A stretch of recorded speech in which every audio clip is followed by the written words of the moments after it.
Eh bien, écoute, je pense que Michel, nous avons démarré.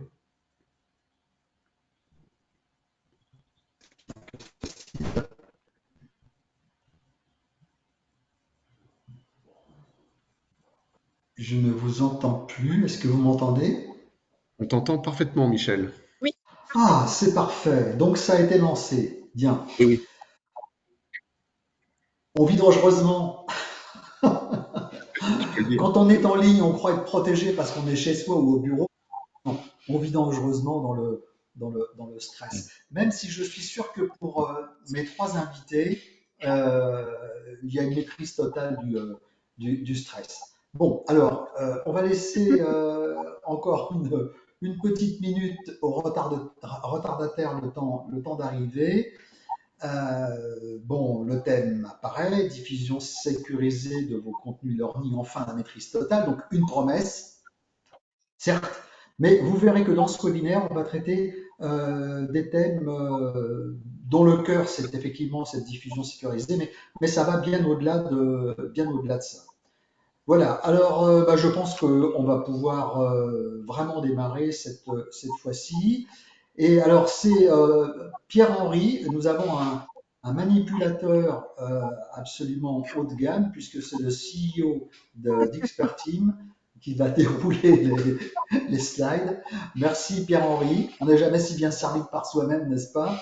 Donc Tu as bien raison. voilà, je souhaiterais donc qu'on passe à la présentation des intervenants donc sur le prochain slide. Et puisque tu es à la manœuvre, eh bien, présente-toi et ensuite je demanderai à nos autres invités de se présenter. Bah, écoute, merci Michel de me donner la possibilité effectivement de pouvoir intervenir sur ce webinaire. Donc Pierre-Henri Amalric, je suis le directeur de la société Expertime, une société qui a un petit peu d'ancienneté puisque on travaille on est très focus, on va dire, sur toutes les problématiques de formation à distance, de développement de compétences depuis 1996. Donc voilà, ça nous a permis de voir pas mal de sujets techniques. Voilà, donc puis aujourd'hui, on va parler d'un sujet intéressant qui est celui de la diffusion des contenus dans les entreprises étendues. Voilà. Adeline? Eh bien, bonjour à tous. Donc, moi, je suis Adeline. Je suis ingénieure pédagogique pour POMA. Donc, POMA, c'est une entreprise de transport par câble, leader français du transport par câble. Nous faisons tout ce qui est télécabine, etc. Et donc, POMA a entrepris en fait la digitalisation de ses formations depuis 2016 avec un objectif particulier qui était d'outiller ces entreprises clientes d'un outil de formation qui leur permettait facilement de former leurs saisonniers dans le domaine du transport par câble. J'ai rejoint cette entreprise il y a maintenant 1 an et je suis heureuse de partager avec vous nos problématiques du moment. Et donc derrière vous, sur l'image, Merci. on voit un Merci. produit de Poma. On voit un produit POMA, en effet. Donc là, on est en Chine. Et donc, effectivement, on fait du transport par câble pour la montagne, mais aussi pour l'urbain. Voilà, donc on a de nombreux projets qui consistent à construire l'appareil, mais aussi à l'exploiter et à le maintenir. Donc, ce qui fait qu'à chaque fois, parfois, on est amené aussi à construire une nouvelle filiale d'exploitation et maintenance et de former une nouvelle équipe complète à l'exploitation et à la maintenance de cet appareil. Donc quand on fait du ski, par exemple, dans les Alpes, et qu'on prend un téléphérique, eh bien, on pensera dorénavant à Poma. C'est ça, il faut penser à nous.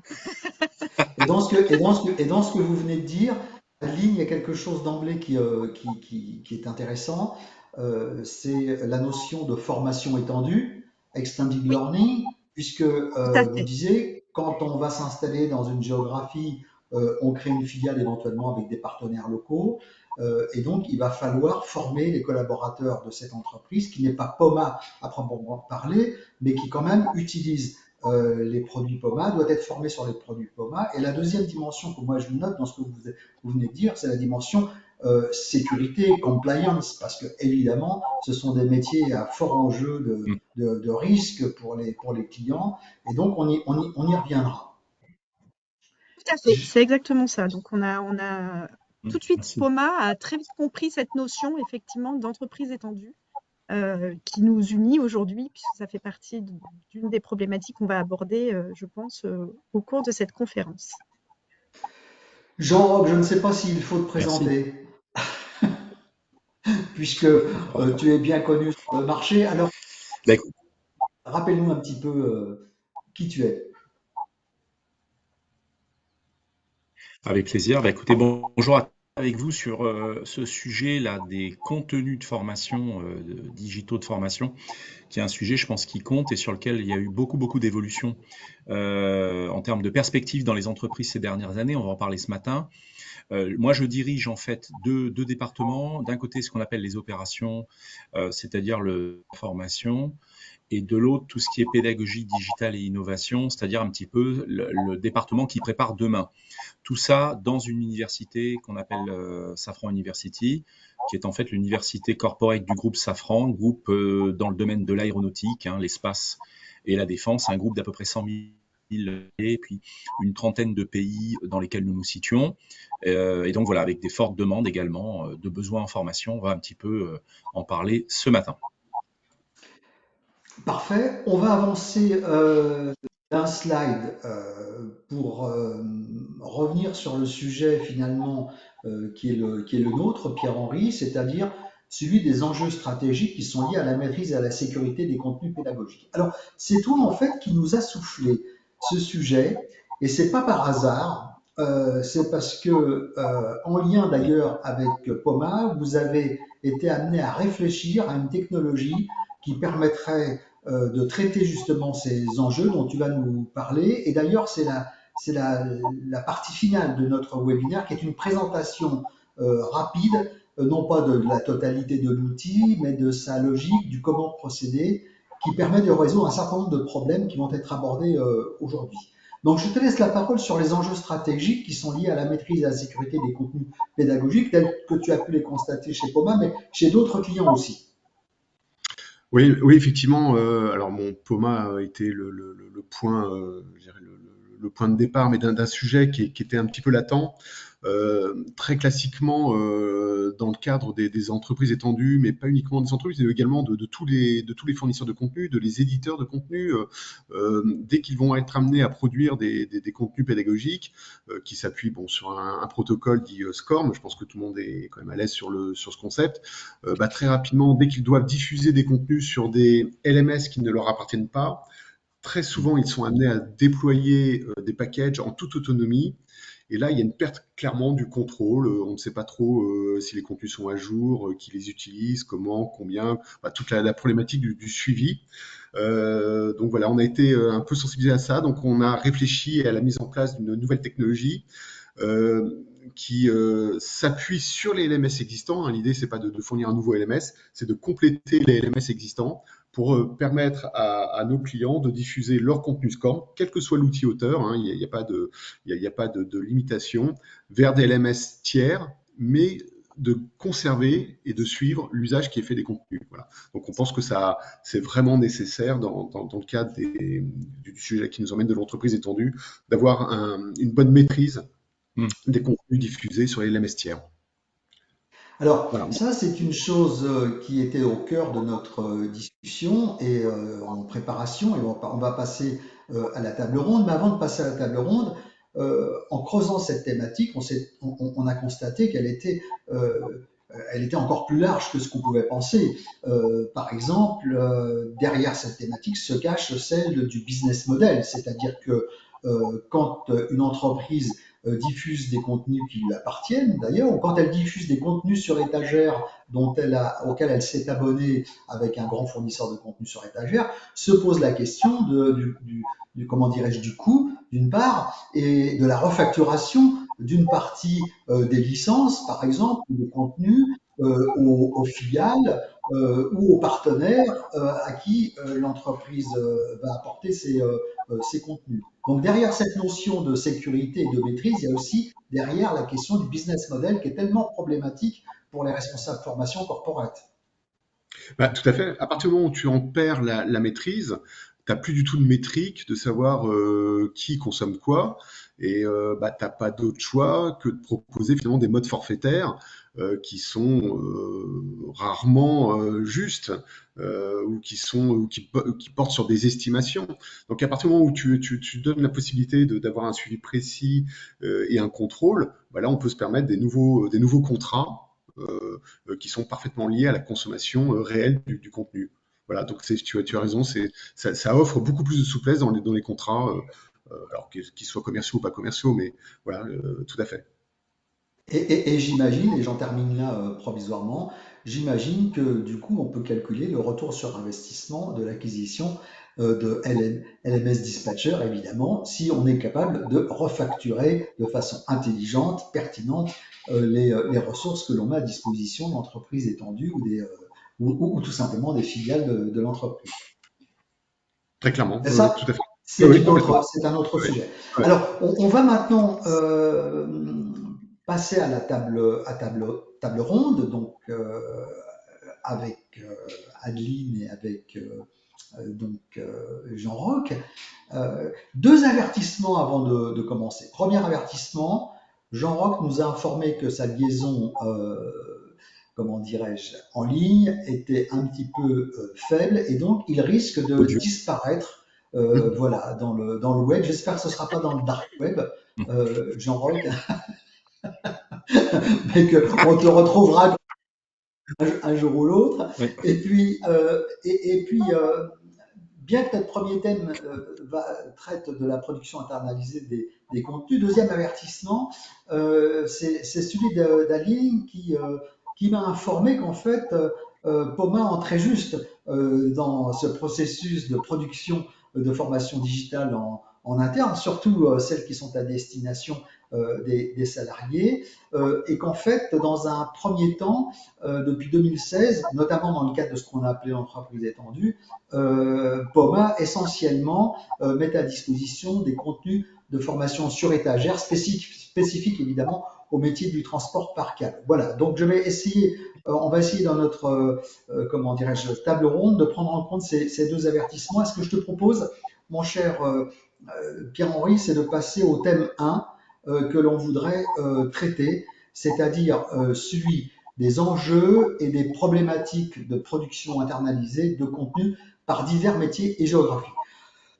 Alors, dans une grande entreprise, évidemment, Jean-Roch, là, je vais te laisser tout de suite la parole parce que Safran, c'est quoi? C'est je ne sais combien de lignes de métier, c'est je ne sais combien de géographies. Concrètement, donc, on a une matrice là à double entrée. J'imagine que l'université Safran doit gérer finalement une production de contenu incroyable en interne, doit évidemment essayer de mutualiser, de faire des économies de d'échelle. Il y a des problématiques d'homologation qui se trouvent à la clé. Voilà, présente-nous un petit peu où tu en es par rapport à ces questions aujourd'hui.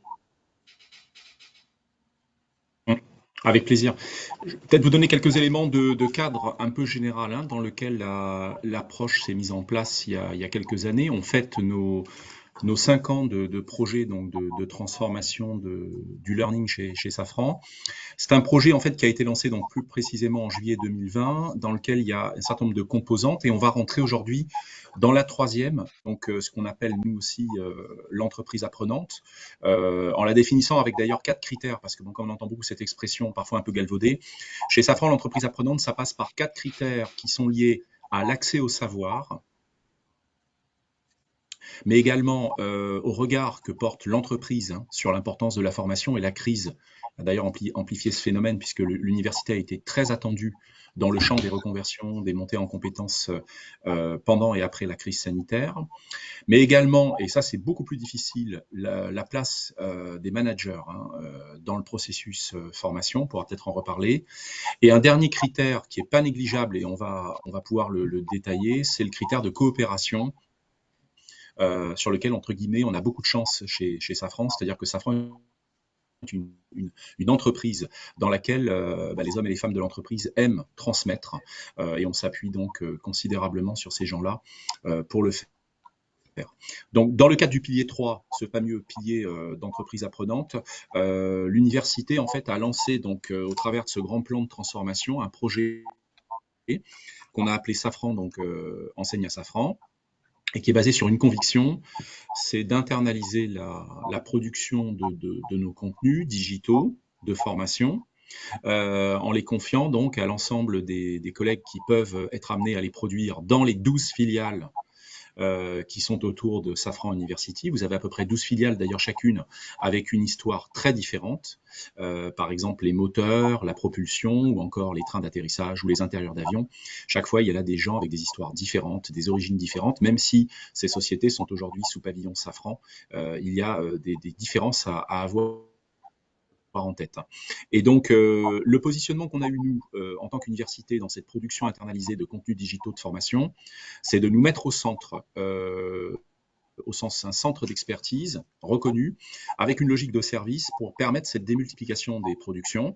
Donc, pour le faire, nous avons mis en place un écosystème de learning dans lequel il y a plusieurs composantes. Il y a entre autres une Learning Experience Platform, qui est le portail du Digital 360 Learning, dans lequel va, mais pas seulement, se passer cette production de contenu. Et 8000 contenus digitaux de formation, dont 2 tiers réalisés en interne. Hein, c'est un score, j'ai jamais vu un score plus élevé pour l'instant à l'extérieur. 2 tiers de nos 8000 contenus fabriqués à l'intérieur. Et justement, ça, je voudrais souligner parce que c'est une approche très différente qu'on a nous. Nous, on va minimiser les scores, c'est-à-dire que tout ce qu'on fabrique est réalisé avec nos propres outils, directement dans le portail du digital, soit par les outils auteurs qui sont sélectionnés les uns derrière les autres par un plan d'innovation qui est lui aussi lancé depuis 2020, sur 3 ans avec une fenêtre glissante d'1 an, et qui permet la sélection des outils auteurs. À titre d'exemple, est en train d'arriver un outil auteur de programmation d'agents conversationnels qui va pouvoir permettre d'intégrer de nouvelles séquences pédagogiques dans nos parcours multimodaux. Donc en gros, il y a une plateforme centrale, je le souligne parce qu'on pourrait avoir aussi des plateformes démultipliées. Ce n'est pas le cas. La gouvernance a été établie, donc il y a un document de gouvernance, très important de le signaler d'ailleurs, derrière la vision du projet qui a été tout de suite mis en place, qui permet de se répartir les terrains entre l'université et les 12 filiales, et surtout de dire qui fait quoi, donc avec un RACI, en termes d'administration du portail du digital, mais aussi de production des contenus. Donc globalement, nous avons 400 auteurs-autrices à bord, 35 métiers confondus, qui produisent selon les besoins que les filiales peuvent avoir, ou évidemment selon les besoins que l'université peut avoir. Et cette flotte d'auteurs-autrices, les conditions d'accès à la création des savoirs, ce sont des parcours que nous avons mis en place, par lesquels il faut passer pour être qualifié. Alors ça peut être sur les outils directement du portail du digital qui sont directement dedans, mais ça peut être par exemple pour faire une vidéo avec son PC. Nous avons par exemple, on peut la citer, l'application Momindom, ou encore faire une vidéo en studio, ou un podcast en studio, ou encore faire une brique avec l'outil auteur Geniali. Bref, toute la collection des outils, c'est libre service à une condition, c'est que les intéressés passent la formation associée, qui est gratuite mais obligatoire, pour pouvoir monter à bord et ainsi produire cette collection de contenus digitaux de formation. Donc on a poussé très loin la production internalisée, et on peut dire qu'on est à l'université en mode hybride, c'est-à-dire que l'administratrice en chef du portail, c'est une femme, pilote l'ensemble, je dirais, du portail dans le monde, et nous avons un administrateur ou une administratrice par filiale, donc au total nous sommes 13. Et donc c'est à la fois centralisé d'un côté, par exemple sur les outils sélectionnés, mais c'est également décentralisé de l'autre, pour laisser également la main aux filiales, production de contenu. Et moi je trouve que là il y a un gagnant-gagnant intéressant dans cette position hybride qu'a pris aujourd'hui Safran University, parce qu'il faut être honnête, on ne peut plus tout produire. Pour information, l'université, c'est une vingtaine de personnes pour 527 000 heures. J'ai jamais vu un score pareil. Nous ne sommes que 20. Et le groupe, lui, en a réalisé 2 700 000. Donc l'université pèse à peu près pour 20% des heures de formation. Vous voyez bien qu'il serait dommage que la production reste purement centralisée à l'université, alors que l'essentiel des heures se réalise en fait dans les filiales. Voilà un petit peu le tableau général. Merci Jean-Roch pour ce long développement. Alors j'imagine, Adeline, que cela vous inspire, mais en même temps, Poma n'est pas le groupe Safran. Poma est une entreprise de taille intermédiaire. Donc, vous pourriez peut-être nous brosser la question du contexte. Et finalement, on disait au début que vous allez dans un premier temps essentiellement diffuser des contenus sur étagère, mais vous réfléchissez évidemment à la production de contenus internalisés. Donc, où en êtes-vous par rapport à ces questions? Et en lien toujours avec l'entreprise étendue, quelles sont les précautions que vous devriez prendre pour vous lancer là-dedans? Alors, pour expliquer un peu le contexte, donc la mise en place de la digitalisation de l'information s'est fait en 2016, lorsque Poma a eu l'occasion de construire l'ETAC, qui est un centre de formation en Algérie, et où il fallait former en masse 800 personnes qui allaient donc travailler sur nos remontées mécaniques. Et en 2016, en fait, la structure Poma Formation, si on peut appeler ça structure, n'avait pas les compétences de créer des formations en interne. N'avait pas la compétence d'ingénierie pédagogique. Donc, le choix s'est porté d'externaliser la création des contenus spécifiques liés au transport par câble. En 2023, on va dire, il y a eu la volonté de créer Poma Academy, donc de structurer un peu plus le service formation en ayant des compétences dédiées pour la conception pédagogique, ce qui a fait que je suis arrivée chez Poma, avec la volonté à la fois de répondre à de multiples besoins, des besoins donc de nos entreprises, de l'entreprise étendue, donc de notre réseau, pour les accompagner à créer eux-mêmes du contenu, mais également de créer des contenus pour nos salariés en interne, puisqu'on était, on était un peu mal chaussés par rapport à ça, et de pouvoir aussi accompagner ou intervenir, proposer des choses au niveau des écoles partenaires. Donc, c'était les 3 enjeux. Donc, à la fois nos clients et partenaires, nos écoles et nos salariés en interne. Aujourd'hui, effectivement, on se pose la question de pouvoir soit, donc on reste une toute petite équipe, puisque en fait, je suis seule à posséder cette compétence d'ingénierie pédagogique. Donc, effectivement, je ne peux pas répondre à tous les besoins. Donc, on priorise les besoins et les productions sont internalisées en fonction du délai, bien sûr, de réalisation, de nos disponibilités, de l'urgence et aussi de la spécificité. C'est-à-dire que si on va avoir quelque chose de très spécifique à l'image de Poma et vraiment que pour Poma, ou si c'est un contenu qui va être plus largement diffusé, on ne va pas avoir la même stratégie.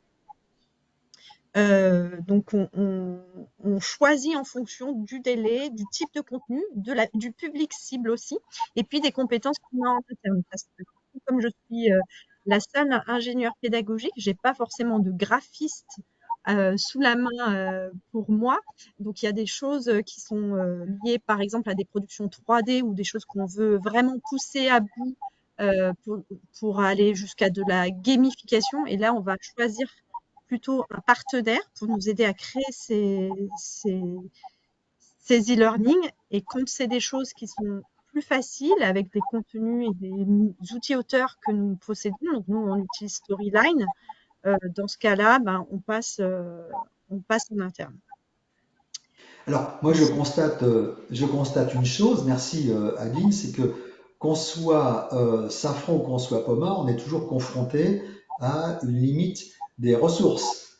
Puisque Jean-Roch nous disait, moi j'ai 20 personnes à l'université, je ne peux pas produire les dizaines de milliers de ressources dont on a besoin. Et vous-même, Adeline, vous disiez, moi je suis seul, donc je suis aussi obligé de faire des arbitrages. C'est vrai que sur cette question, d'abord, c'est une question dynamique. Autrement dit, elle évolue dans le temps.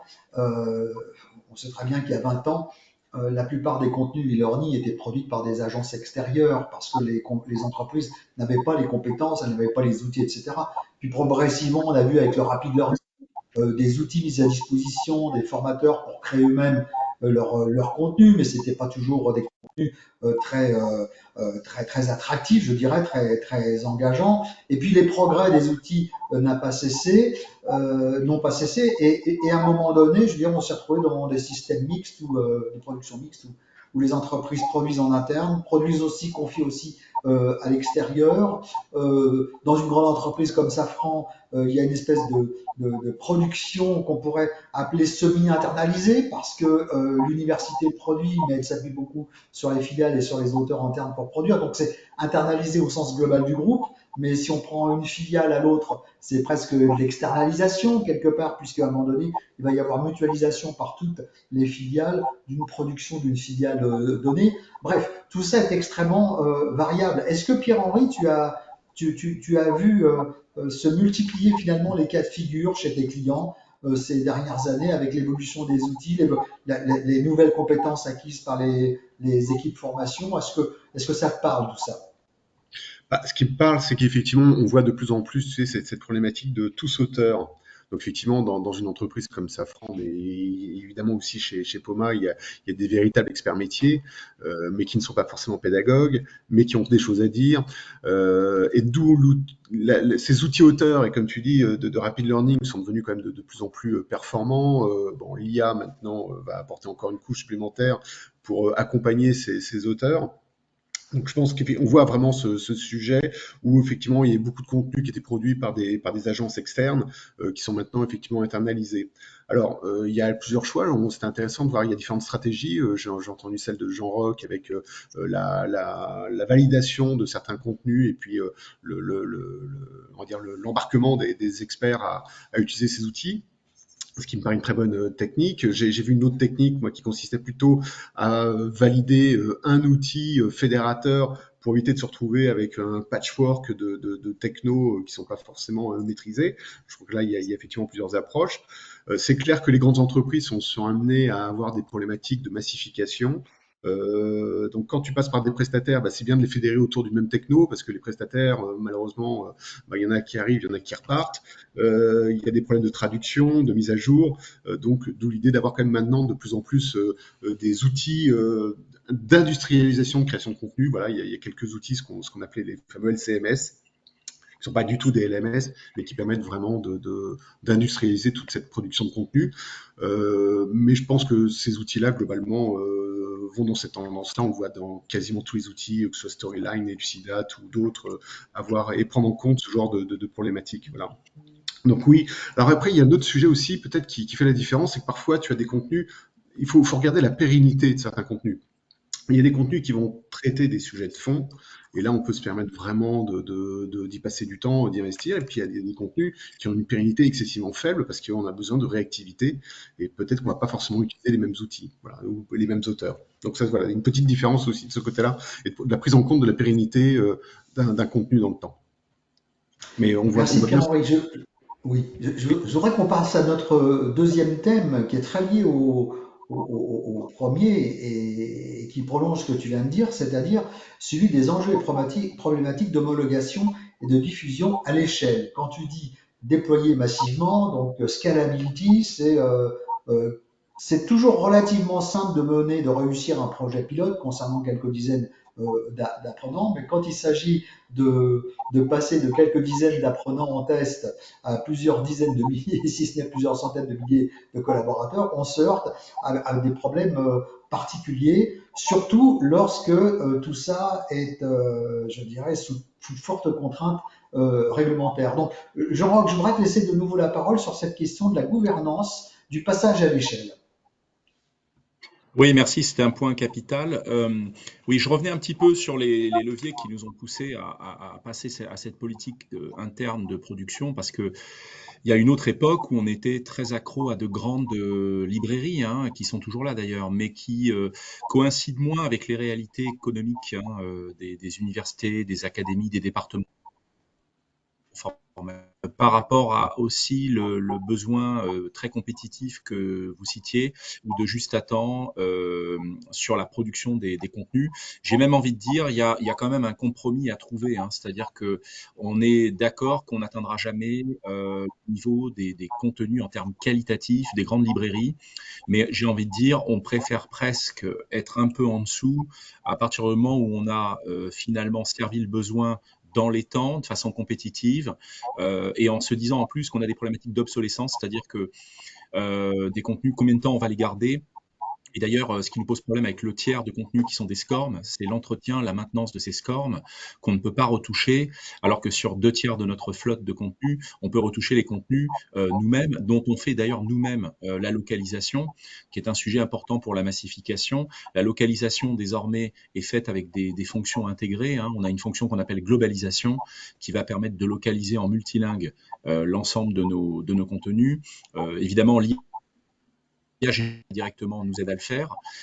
Donc, en fait, on a mis en place ce qu'on a appelé un réseau de référents. Il y en a 1200 qui vont contrôler en fait les productions dans les différentes sociétés, dans les différentes organisations, pour être certain que ces productions évidemment sont qualifiées. L'université d'ailleurs le fait dès qu'il s'agit des productions centralisées distribuées par l'université. Là, c'est directement nos équipes. Mais en effet, dans les filiales, ça va être ces référents et ces référentes, hein, ces 1200 personnes qui vont également intervenir. Intéressant à mentionner, en général, lorsqu'un contenu déraille, on le sait très très vite par le flux social, qui est une des forces de notre plateforme, c'est-à-dire que les gens ne se gênent pas pour tout de suite commenter les contenus et un peu de curation naturelle qui va s'opérer si, par exemple, on y a glissé des âneries, eh bien, très rapidement, les apprenants ne vont pas se gêner pour nous le dire. Sécurité intéressante, c'est-à-dire que le contenu sera évidemment revisité ou retiré de la plateforme.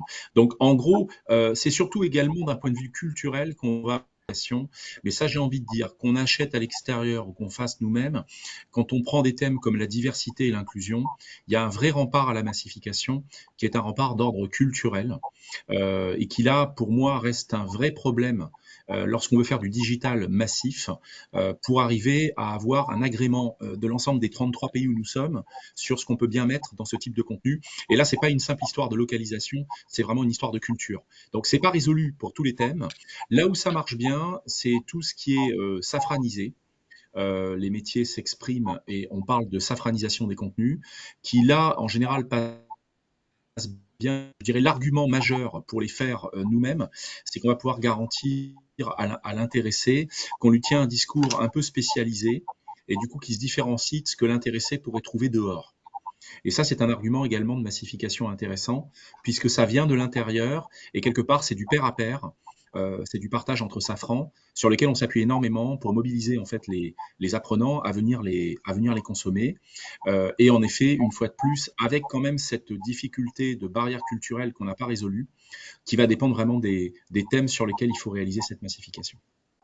Merci Jean-Roch. Adeline, de votre côté, comment se fait le déploiement des contenus qui sont créés ou des contenus sur étagère qui sont achetés dans les différentes filiales ou dans le cadre de l'entreprise étendue? Alors, je rejoins déjà ce qu'a dit Jean-Roch au niveau de l'aspect culturel, parce que nous, on est présent effectivement dans 90 pays et Mm. on a 22 filiales réparties dans le monde.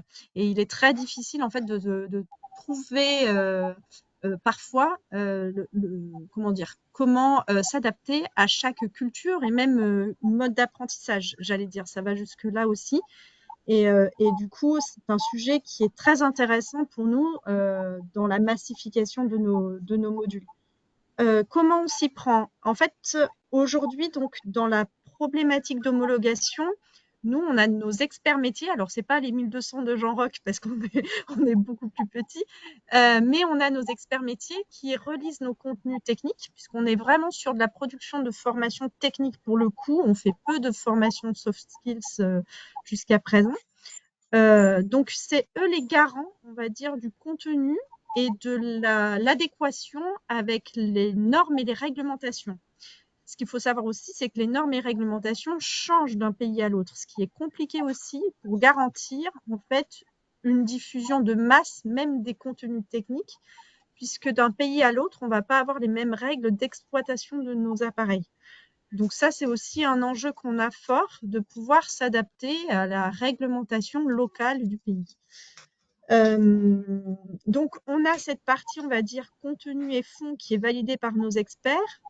Aujourd'hui, donc, dans le projet donc, de POMA, au travers de la plateforme et de ce qu'on a mis en place avec Expertime, il y a notre collègue Leitner, qui est notre homologue du groupe, qui réalise aussi du transport par câble. On a d'autres enjeux et d'autres freins qu'on identifie, c'est-à-dire que là aussi, on a une culture différente entre Leitner et POMA, parce qu'on n'a pas la même volonté et la même image de marque, et pour autant, il faut mutualiser des contenus. Donc, il faut trouver ensemble à la fois la bonne signature pédagogique qui convienne en fait aux deux entités pour pouvoir s'adresser à nos clients qui sont communs mais différents. Voilà, donc c'était un peu compliqué aujourd'hui. On en est à cette étape-là de définir ensemble quelle est notre signature pédagogique, comment on garantit la cohérence des modules de chacun. Et ensuite, ces contenus sont diffusés à partir donc, du dispatcher de Expertime qui va vous être présenté par la suite. Et nous garantissons en fait la mise à jour par ce moyen-là. Donc, chaque entité produit, met en place sur le dispatcher et diffuse à l'ensemble des filiales les contenus qui sont mis à jour et entretenus au fur et à mesure. Merci Aline. Si tu le permets, Pierre-Henri, on va passer. Moi, je ne vais pas te laisser réagir là-dessus parce que je voudrais que tu aies du temps pour présenter LMS Dispatcher. Donc la question qui est posée évidemment maintenant, c'est celle du business model, c'est-à-dire le modèle de gestion, le modèle économique de la mutualisation des contenus et des plateformes. Donc là, on revient un petit peu à ce qui a été dit tout au début de notre webinaire, c'est OK, il y a une formation corporate, un service formation qui va soit abonner l'entreprise à des contenus sur étagère, soit produire par elle-même des contenus qui vont être diffusés dans l'entreprise étendue, qui vont être diffusés dans des filiales, etc. Bref, toutes les charges pèsent sur une entité centrale, en quelque sorte, le travail, pas seulement les charges d'ailleurs d'abonnement, mais aussi le travail. Et comment est-ce que les coûts peuvent être répartis, voire refacturés dans le cas où on parle d'un organisme de formation aux clients. Alors, on va pas passer trop de temps sur ce thème 3, mais Jean-Roch, quelques remarques là-dessus. Évidemment, votre environnement est encore plus complexe parce que quand une filiale A crée des ressources qui sont valables pour les filiales B, C, D, etc., quel modèle économique pour que le coût d'engager par A soit pour partie payé par etc.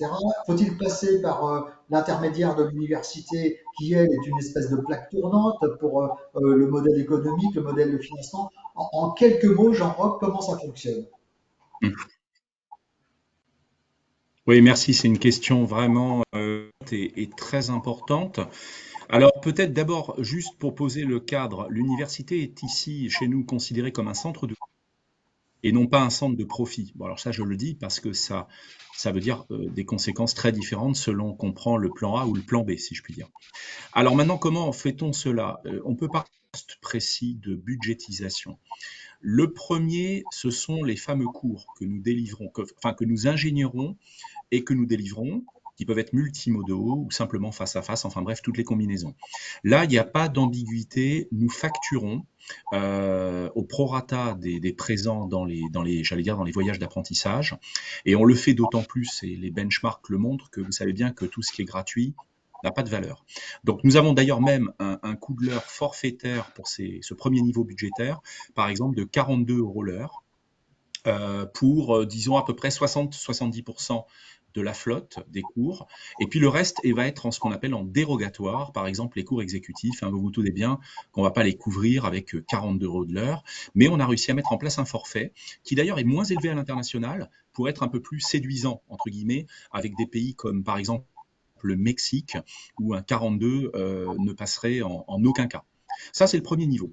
Le numéro 2 que Michel mentionnait, très important, c'est finalement qui paye quoi au niveau des licences. Là, on bascule dans le monde digital. Alors, l'université va porter en direct, dans son budget, les licences euh, donc du portail du digital, le LXP. Donc, mais en réalité, c'est du poche à poche. C'est-à-dire qu'en gros, le comité exécutif, chaque année, nous met à dispo un budget.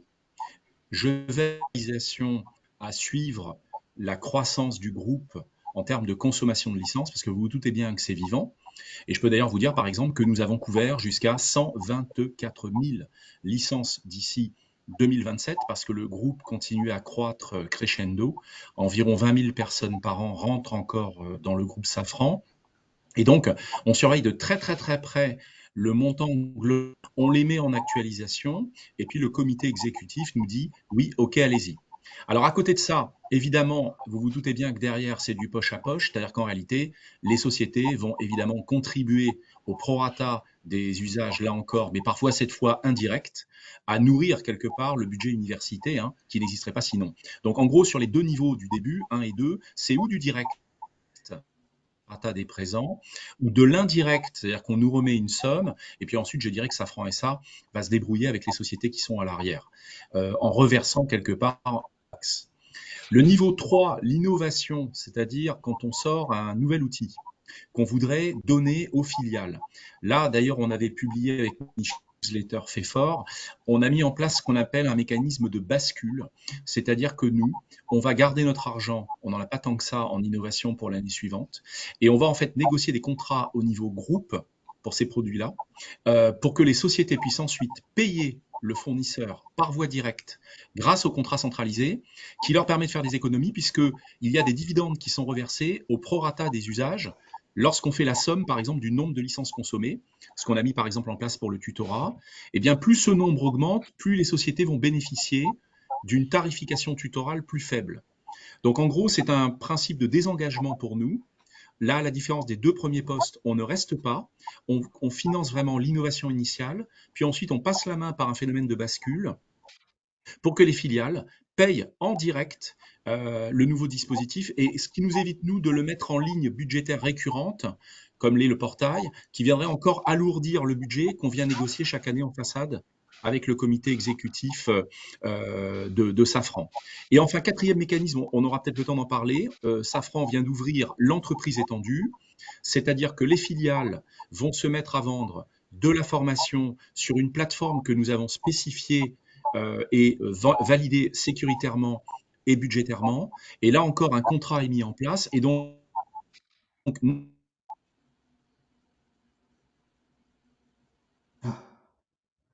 Là, n'importe quelle des 12 filiales afférentes à disposition de ces filiales dans des espaces sécurisés. Là encore, l'université donne le levier pour le faire, mais désengage financièrement. C'est-à-dire que nous, on ne sait pas vraiment ce qu'eux vont facturer à leurs clients. Par contre, on leur garantit un coût de licence négocié groupe pour cette fois ce qu'on appelle les clients externes. Voilà 4 mécanismes financiers que tient actuellement l'université. Merci Jean-Roch. Là aussi, Adeline, ça vous inspire pour mettre en place un modèle économique?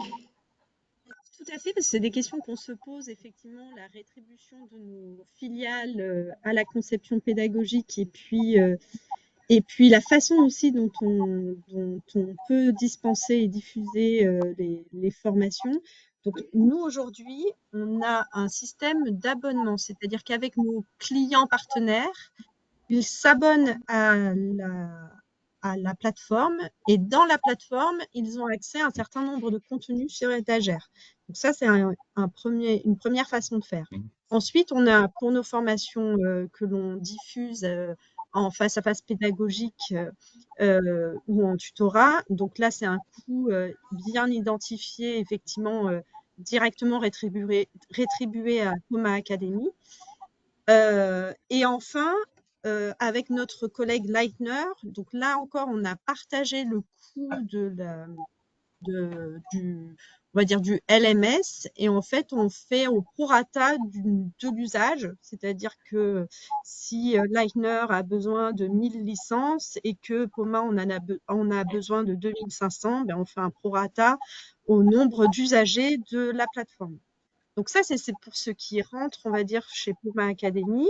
Mais là, en fait, on a encore des problèmes et des choses à résoudre et à trouver des clés.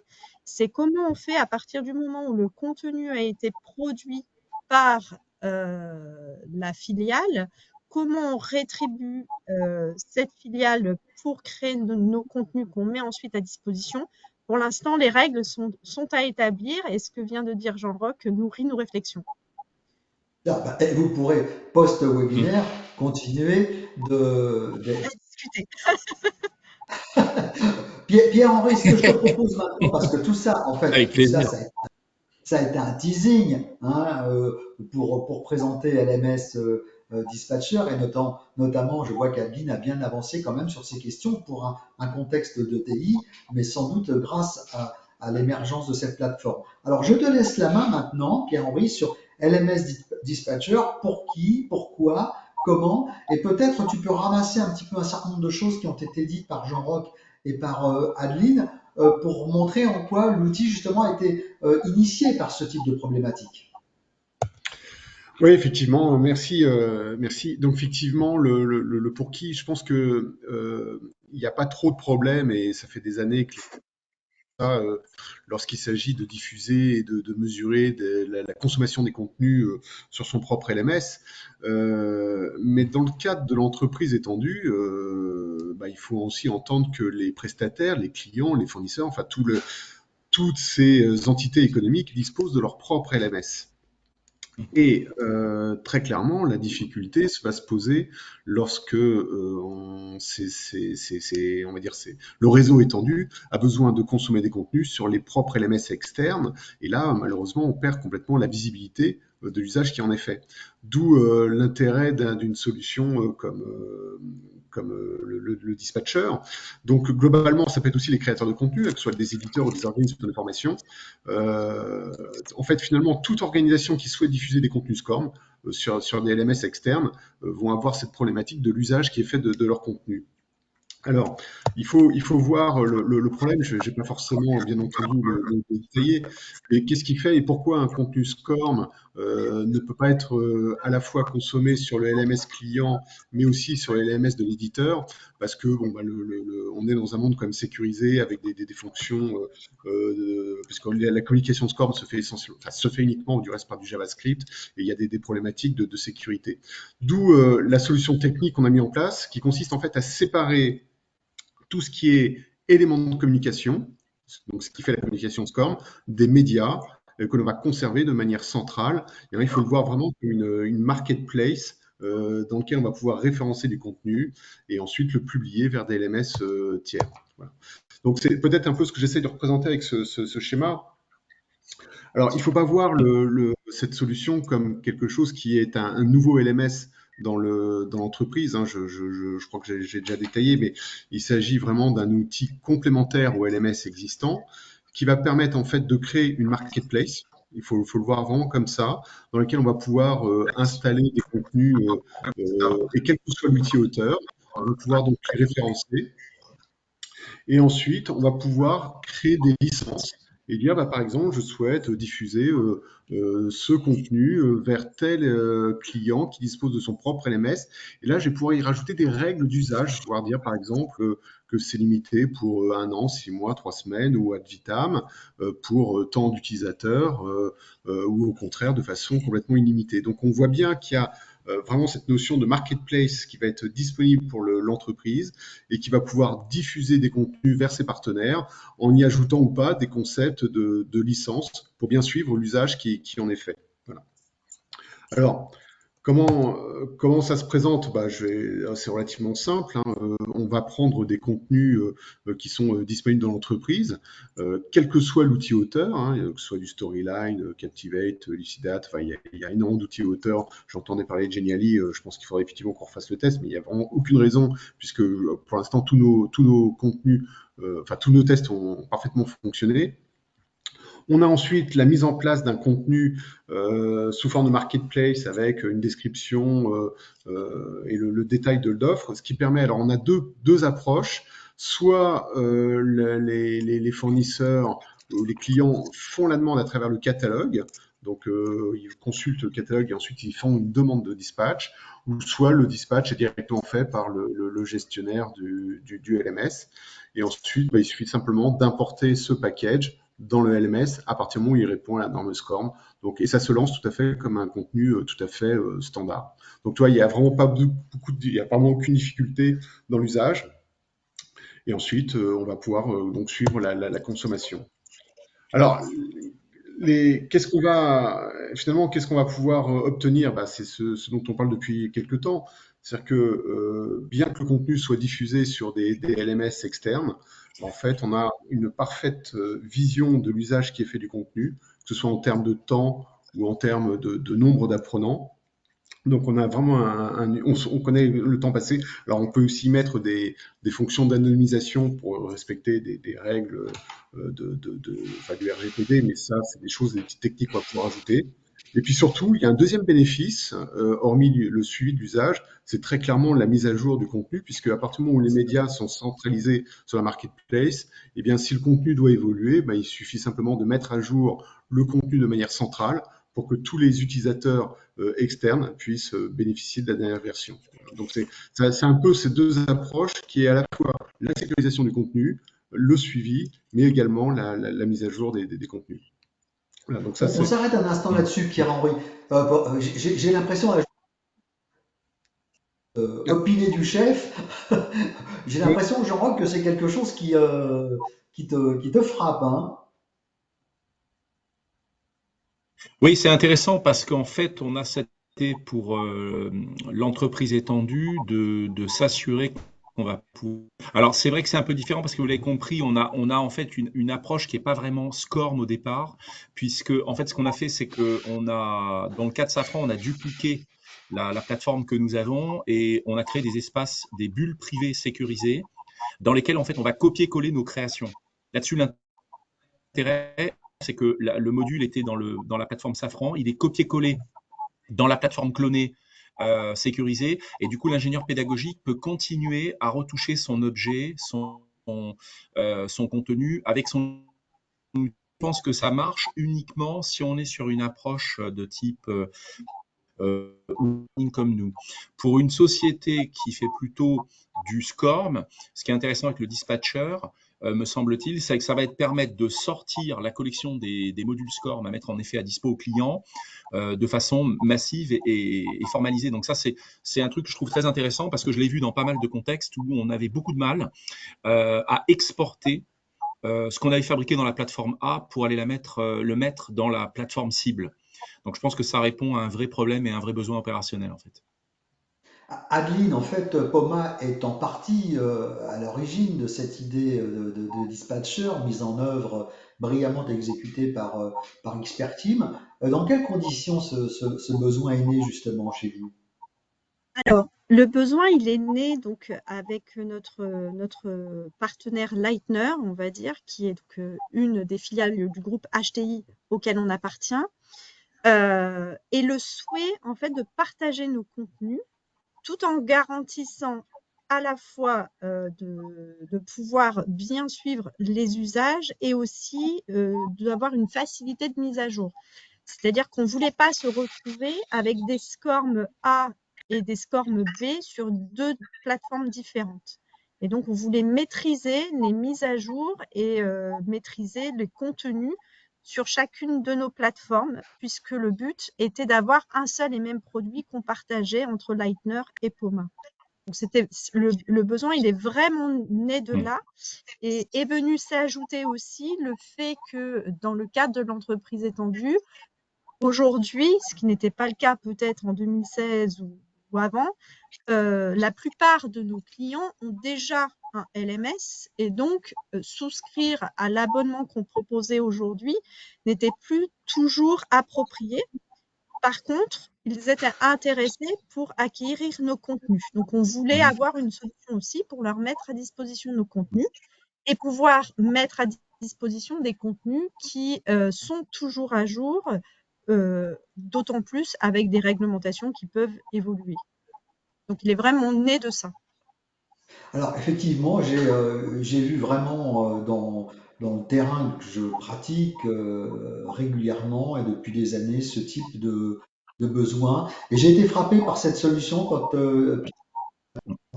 que j'ai trouvé que c'est une solution élégante que je n'avais pas vue jusqu'à présent sur le marché. Alors peut-être est-ce que mon enquête n'est pas allée assez loin, mais je n'ai pas vu ce type de solution sur le marché jusqu'à présent. Et je pense qu'elle peut rendre effectivement de précieux bénéfices à un grand nombre de situations d'entreprise. Alors, ceci dit, le modèle économique, si on passe au dernier slide, ce sera le dernier slide, Pierre-Henri, tu peux nous en toucher deux mots, comment ça fonctionne? Écoute, ouais, on a voulu travailler sur un modèle économique qui soit, qui ne s'appuie pas sur le nombre d'utilisateurs. Justement parce qu'on est vraiment dans l'idée de libérer la diffusion des contenus. On n'est pas là pour venir prendre une dîme sur le fait qu'il y ait Pierre-Paul Jacques qui ait consommé le contenu. On va s'intéresser, nous, en fait, sur nos ressources. Et on a un modèle qui est fixe, qui va plutôt s'appuyer sur l'espace disque.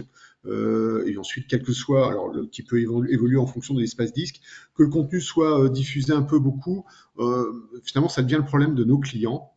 Et donc, c'est pour ça qu'on a voulu ce choix qui nous paraît beaucoup plus simple et qui vient pas se rajouter comme une surcouche déjà aux LMS qui ont déjà leur propre modèle économique qui peut être, je sais pas, bon, au pay-per-use ou à l'utilisateur. Bon, là, il y a différentes possibilités. On vient vraiment se rajouter comme un coût fixe, voilà, lié à l'espace disque. Tu vois, donc c'est un modèle très très simple et je me pense très vertueux pour la diffusion de contenu. Eh bien, il est temps pour moi de vous remercier, de remercier Jean-Roch et Adeline pour avoir joué le jeu et pris sur leur temps pour éclairer ces enjeux, ces problématiques, de remercier Pierre-Henri notamment pour LMS Dispatcher parce que je pense que voilà, il faut poursuivre la communication sur cet outil, mais il rend de précieux, encore une fois, de précieux bénéfices. Et je pense qu'il faut aller plus loin. On est là vraiment dans le cadre de ce que Jean-Roch chérit, c'est-à-dire la question de la veille sur les innovations possibles. Là, il me semble qu'il y a une véritable innovation, et pas innovation, et là aussi, mon cher Jean-Roch, on partage cette valeur, pas innovation pour être dans l'air du temps ou pour être à la mode ou que sais-je, dans une innovation qui rend vraiment très utile sur une question particulière qui chagrine et qui est une épine dans le pied des services formation. Et voilà, je pense que ce webinaire n'aura pas été inutile. Merci à l'audience, merci à tous les inscrits qui n'ont pas pu venir ce matin, mais qui recevront le replay du webinaire et dont je suis sûr que ce webinaire les inspirera pour aller plus loin. Voilà, que puis-je ajouter?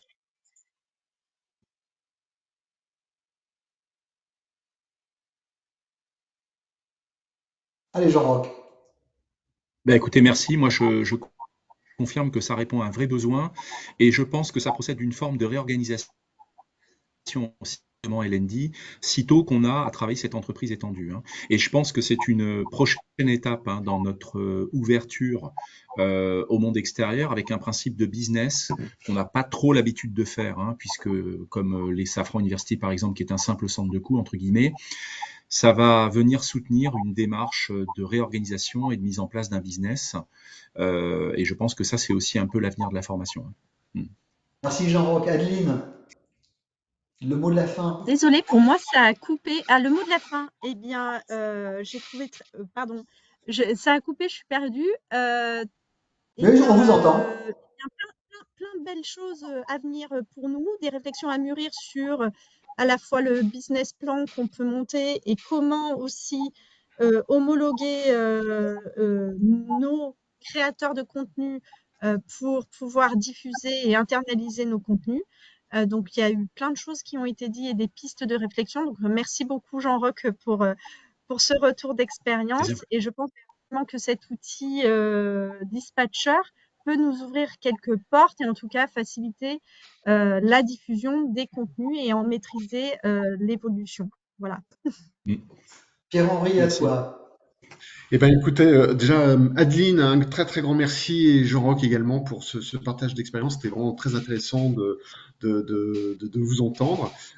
Merci aussi Michel d'avoir organisé ce webinaire. Ça nous a permis effectivement de mettre en lumière une innovation dont on espère qu'elle va apporter beaucoup de nouveaux usages et de nouvelles possibilités. En tout cas, un très très grand merci. Et puis bien entendu, on reste tout à fait disponible pour ceux qui le souhaitent, pour en savoir plus, pour permettre de tester la solution. Enfin voilà, on sera très très heureux de pouvoir en parler à nouveau. Voilà, un très très grand merci à tous, hein. Merci.